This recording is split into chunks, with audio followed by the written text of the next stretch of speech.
So yesterday night, on the 19th of July, I wanted to make my friends watch some X-Men movies because, well, Deadpool and Wolverine's coming out, they haven't seen them, and, better be prepared rather than confused.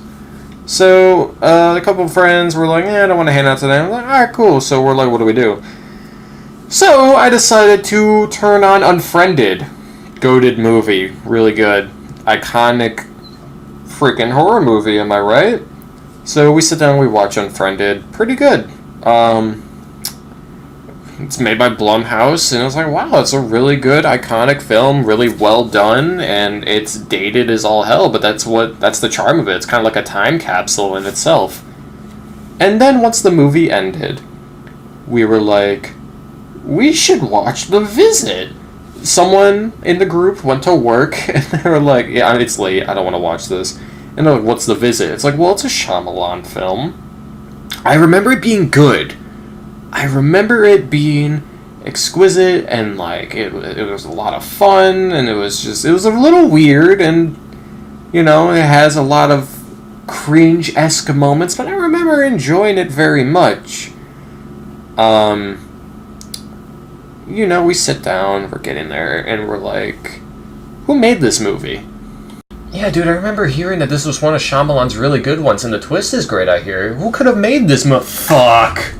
I don't hate Blumhouse. I love Blumhouse. I think Blumhouse can be the underdog of horror films. The only issue is they have a really good track record of making something banging. Something really good. And then they make Megan. Like, you go from Halloween 2018 to Halloween Kills and Ends. Again, I like those movies. A lot of people don't. You go from Black Phone, then you go to FNAF, then you go to Megan. And it's just a constant, like, wow, that was really good too. Fuck. And I go into it very deeply in my FNAF video, in which you should check out. I remember really liking that video, and a lot of people, I think, enjoyed me doing that video. I did a Megan one, which I eventually deleted, because a lot of people like Megan, and that video just wasn't working. But, let's talk about The Visit. Iconic trailer. When this trailer came out, dude, everyone was fucking losing it. This trailer was everywhere. Everyone was like, oh my gosh, why are the grandparents so weird? Who would get inside an oven to clean it?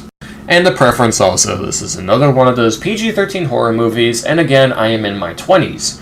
So, if you like PG-13 horror movies, kudos to you. I think you can do a PG-13 horror movie very well. There are a lot of PG-13 horror movies that are done exquisitely. I think Skinamarink could probably pass for PG-13. It's not like it shows anything, but it's just really iffy. I think it can be done. And I'm not saying this movie needs to be rated R. I don't need gore, violence, or the things that make the iconic thing that makes a horror movie. It's the fact that this movie, when it started, I was like, okay, it's analog, it's found footage, it's a couple kids making a movie, and they got, like, all these super good cameras to, it's a handheld film. Yeah, the twist is good. I really wish the movie was a little better, though. It comes off laughable at times, There are moments where I was like, ooh, I can feel a good jump scare coming. And then it kind of plays like a scary movie, or a haunted house movie, or a paranormal whacktivity. You know what I mean? Like a kind of a spoof movie. And again, if you like this movie, kudos to you. Wow, hold on, go back to that. Here is your list of Blumhouse films that are all pretty well received and pretty iconic, and not to say that this film isn't. I feel like, it's kind of like when Blumhouse now will say, like, from the producers that brought you The Black Phone and Five Nights at Freddy's and Night Swim. It's like, okay, well, 1 out of 3 ain't bad. I don't hate Blumhouse. I think Blumhouse kind of has this charm of, whenever something is scary, it's scary. You have a good suspenseful scene, and you have a good way of showing how creepy and uncomfortable a scene can be, and it all comes down to the direction and the writing and the suspense of the film. It can be done really well. But Blumhouse suffers from the Marvel humor, which is, I'm gonna get you, I'm gonna rip you in half and crawl into your skin and snap your neck and play with your bones. And then you'll hear, like, this isn't in the movie, this is just a joke, but then you'll hear, like, the oven go ding, and you're like, oh, the cookies are done! It's like, what the fuck was that about? What was that scene? That's kind of what I mean, where it's a syndrome of something scary and very tense being followed immediately by something the complete opposite. Like this! Megan? Baby, don't skill. Don't provoke us or we will go. It feels to me like a TikTok film. And I hate saying that. It feels like some of these Blumhouse movies are so good and they're so effective and they're genuinely terrifying and they're like iconic, and there's no dismerit to this. Again, this is all my opinion. This is not me trying to sway you in any way, shape, or form. This is just me saying, would you please get inside the Blumhouse and clean it for me? Can we get the people that brought me Black Phone, Halloween 2018, Sinister, Whiplash, Paranormal Activity? You know, like, can we get the people that, like, nail it out the park every time? Like, you can do it. You can do it. You're almost there. I just feel like they're trying to appeal to TikTokers. They want their films to start trending. They want their films to be, like, when this movie ended, right? I turned and I said to one of my best friends, and I said, could you imagine paying $40 to bring your friends and family to see this movie? And for an hour, you're sitting there like, what the fuck am I watching? And maybe back then it was like really well received and terrifying. Maybe I'm just cynical. We all know I am. Alright, fine. Let's give this movie the benefit of the doubt. And let's check out the twist, in which I feel is really good. How about that? Mom? Yeah? Mom, you need to come and get us right now. What? What happened? Mom, get in the car and come right now. Do you know how long that would take by car, Rebecca? Mom, trust me, there's something wrong with Nana and Papa. I'm telling you, you need to come and pick us up tonight. Becca, you're scaring me. My heart is in my throat. We're okay now, just come. Where are they now? They're outside of the chicken coops. They won't see you.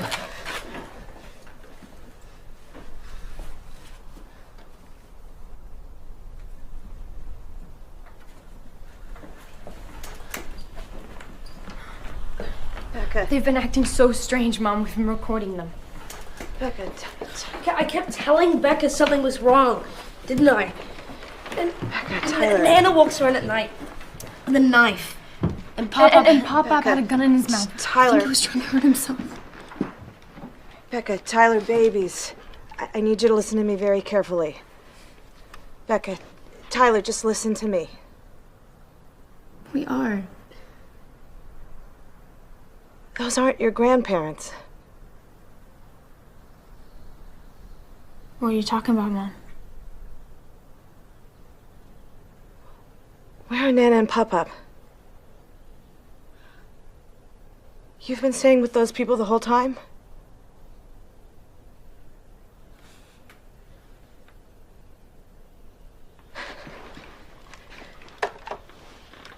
Masonville Police Department. Come on, come on.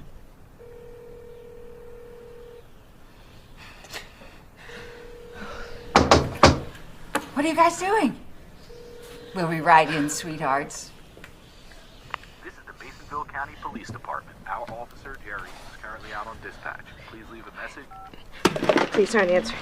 Damn it. Stupid hick town. Okay. I'm gonna keep calling from the car, I promise. Get you and your brother out. Try to get to a neighbor. Just come to me. I'm coming.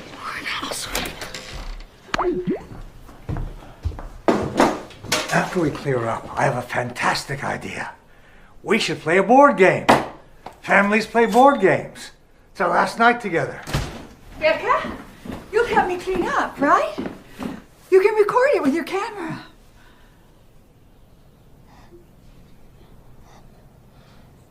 Okay. So this is actually where I think the film really shines well, and I think there are the movie does something near in the middle of it where there are scenes between the boy and the girl, Becca and T. Diamond Stylus. That's his name. His name is Tyler, but his name is T. Diamond Stylus in the cast, so that's what I'm going to call him. And throughout the film, there is... Sorry, I'm readjusting my VR headset. Thank you, Hope, for this. There are scenes in the movie where the boy and the girl interview each other and start talking about their dad. And as someone with a lot of those issues, I felt like I would relate to those more. The feeling of guilt and shame, of blaming yourself for something that you truly didn't do, and you putting all that, stress on yourself for, like, how come this thing I did years ago, that's why our dad left and all that. And they kind of do that in the film with the grandparents. You hear about how the grandparents volunteer at a hospital. You hear about how they were supposed to come volunteer this day. We haven't heard from them. The mom is never an eye shot of the grandparents. We never see any photos of the grandparents. And I think that's really cool and really well done. And it's revealed in the end that the grandparents, volunteered at a psychiatric ward in which they got swapped out. And these imposters were living the grandparents' life. And there are a couple scenes in the movie in which I feel like there was, tension being built, but it subverted my expectations. There's a scene under the house where they're playing hide and seek, and then all of a sudden, it's like really tense, and it's like, why are we under the house? And then Nana just starts fucking bolting under the house. And without audio, it's really scary, but when you're watching it, it's like really silly. I think everyone in this movie are really well acted. It genuinely is like kind of a Star Wars syndrome where it's like everyone's giving it their all here. It's just the writing is so off and it's so weird. Like the boy, right, in the end of the movie, we find out that his reason for their dad leaving is when he was at a football game when he was like 6 years old or whatever. He was young, and it's said in the movie that he's 8, so it was years ago, apparently. He froze instead of tackling another kid, and because of that, the dad got pissed, didn't say anything, didn't look mad, didn't even look upset, just went to the car, and the kid felt disappointed. And so at the end of the movie, after the old man shoves literal feces into the kid's face because he has a poopy problem, the kid starts breaking his skull in, saying football call-outs. That's not a callback. That's like it's a callback, but it's like why? But like I feel like they did it with the girl really well. It's good writing when the kid in the end freezes, and this is when his germaphobe instincts come in, and the old guy starts rubbing shit in his face. And while this is going on, Becca, who can't look at herself, she has a thing with mirrors. She hates looking herself. She kills the old lady with a mirror, like a shard of a mirror after her face gets bashed into it. I was like, yeah, that's good writing. But again, it follows that syndrome of, like, we're going to do something really impressive and really cool here, and then we're going to follow it by, like, the bizarro version of that. And it's just, like, it's so disappointing. And, like, it hurts, dude. Because, like, I really want... Like, these kids did eventually make it into a really good horror movie. I think it's called Better Watch Out. But yeah, this is one of those horror movies where it's like the ending for a moment saves it. You're like, oh dude, just wait till the ending, And I think if you know the twist and you rewatch the movie, you're like, oh, that makes sense, because they're mentally insane. I get it. It's like that Pro ZD clip where he's like, it's Johnson Smith. Oh yeah, that guy. Yeah.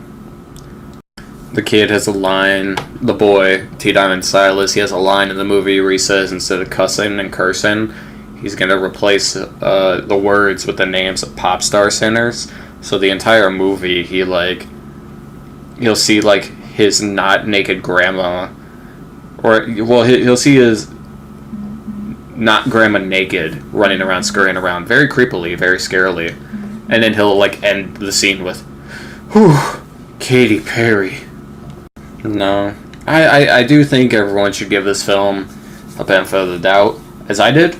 Everyone should check it out and give it a shot. I do think the twist is still really cool, and that's the only cool part of this movie, which is why I gave it, like, you know, a 5 out of 10.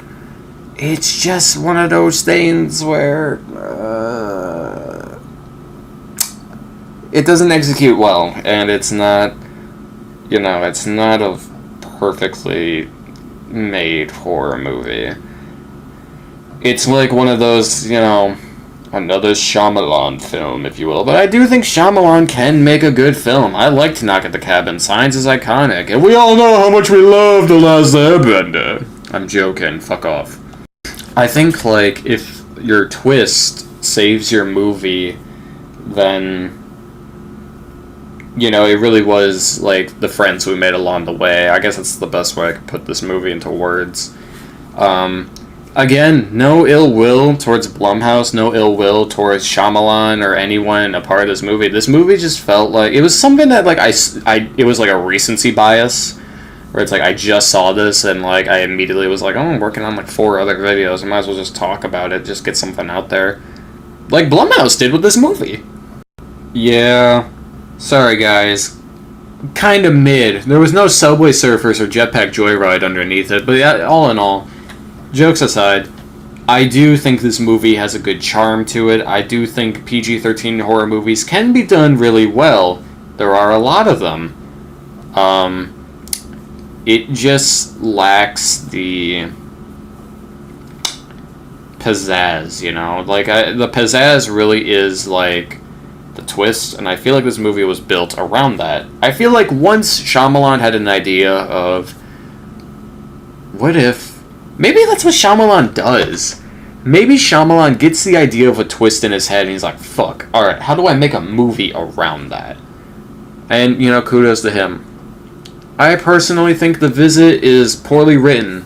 I personally think The Visit is underacted, except for the grandparents, they nail it. I think The Visit is not scary. Alright? This is not one of those films where I'm in theaters with my ear plugged. Yeah, I'll do that sometimes. I'll sometimes lean on my ear and plug one ear because I don't really like loud noises. It scares me. Yeah, this is a fine how do you do movie. How come Granny doesn't see the mom on the screen right there and be like, you know, hey, you talking to your mom there, who I haven't seen? But, yeah. Also, Catherine Hahn's in this movie. Let me move my phone because it's bugging me. How do you have Catherine Hahn in this movie and not utilize her to, like, a potential, you know? Catherine Hahn's amazing. There's a lot of disappointing aspects of this film. Again, this is kind of a video I just wanted to get out and talk about. But yeah, this is The Visit.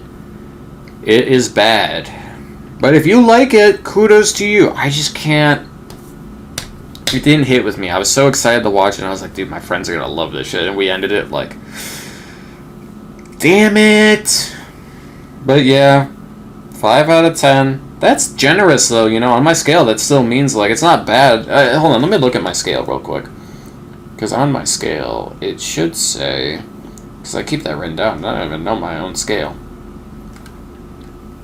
5 out of 10 is mid, but enjoyable. Yeah. See? I just didn't care for it. It's a good movie. Yeah. There are parts I enjoy. There are parts I won't enjoy. It is as if The Acolyte was a horror film. Alright, dropping that in there. Bye!